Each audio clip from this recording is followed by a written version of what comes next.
Now, were you ever officially signed to OVW WWE at one Oh point yeah, as far as so you were, right? Okay. oh So yeah. how did that go and how did like how long were you signed for? It was about a year.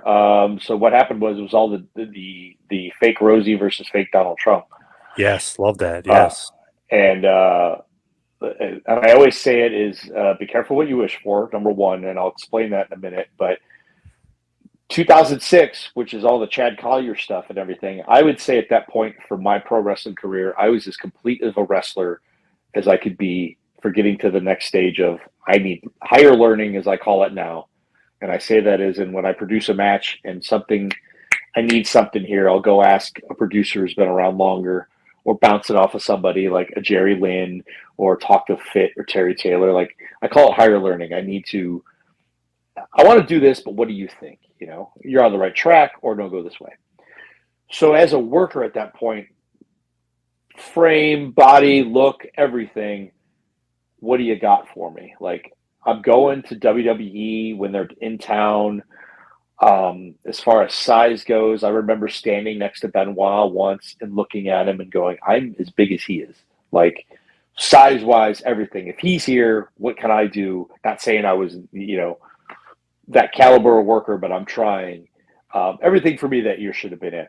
And as I'm chasing that year, even with another tour of Japan, which I treated it like my last. And I came back from Japan. Harley told me you're going back. I said, okay, sweet. That's in '07. But I started really focusing on my gym and I started winding down wrestling because I thought, okay, what's left for me? There's all these giant. I'm the same size as Benoit, but they have a Benoit. They have a guy that size. Do they need me? What do I have? Again, I actually didn't have a great promo. So I know my mic work isn't great. And camps happen. There's a WWE camp. Harley always did his Harley camps. So I worked many a Harley camp, either teaching the camps, starting with the first one with Ricky Steamboat and Les Thatcher, and myself and Trevor Murdoch were the wheels for whatever they needed. We ran and then helped, multiple camps after that.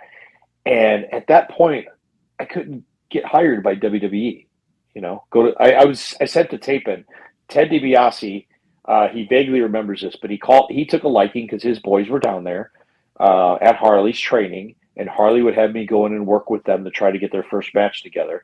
Teddy took a great liking to me, and the senior, and he started trying to help me out to get hired, and it just wasn't happening. It just wasn't happening. So '07 comes, and Mike Bucci, who had just actually came down for the last Harley camp in '06, '07, he calls up with the whole Donald Trump thing, and off of that is what got me hired. Like I did the Donald Trump thing, hit a home run with it.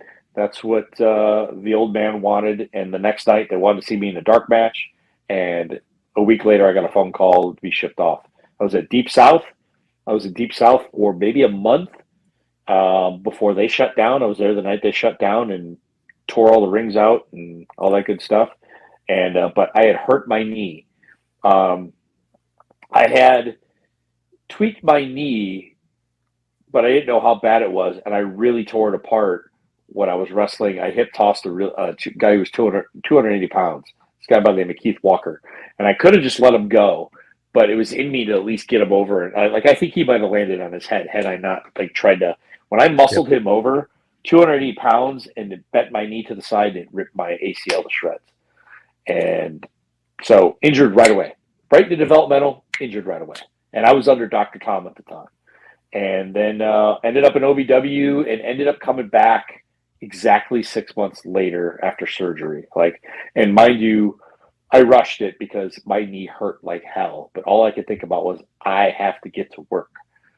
I don't want to be one of those guys that's just, I was dying to wrestle, all that good stuff, and it just wasn't meant to be. So that's the careful what you wish for. You always want to be nominated. You always want to be nominated. Man, I could have been that guy. Give me a chance. Give me a chance. I was 34 at the time. So for their age limit at the time, it was no bueno. It was no, it Right. was too late for me. Had I been 30, had I also, instead of OVW, when Deep South closed, had I gone to Florida, likely would have had a better chance.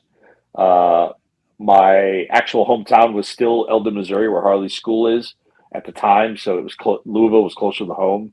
So going to Florida would have just really crazed out the world there a little bit. So is what it is. Is what it is. I wouldn't be where I am now with everything happening if all that didn't happen the way it did. Now, as far as Deep South closing, did Johnny Ace have you show up in like your nice clothes and basically take the place apart? Because I know a bunch of the guys were complaining that why didn't you tell us we're there like to close the place down? We're like wearing decent clothes. We're like, ruining our clothes here. I think so. I think it was protocol. You knew you were supposed to be there for a meeting, and Yeah. I was on crutches. I actually was traveling back from Alabama that day from Birmingham for going to see Dr. Dugas with my knee. Had a just like an update to see how things were. So we got back, changed, and then lo and behold, the place closed. So, but I got to have a beer at Brad Armstrong that night, so that's one of my fondest memories. Brad Armstrong is one of the greatest workers of all time. I Yep. employ every wrestler out there. If you're listening to this, go watch him.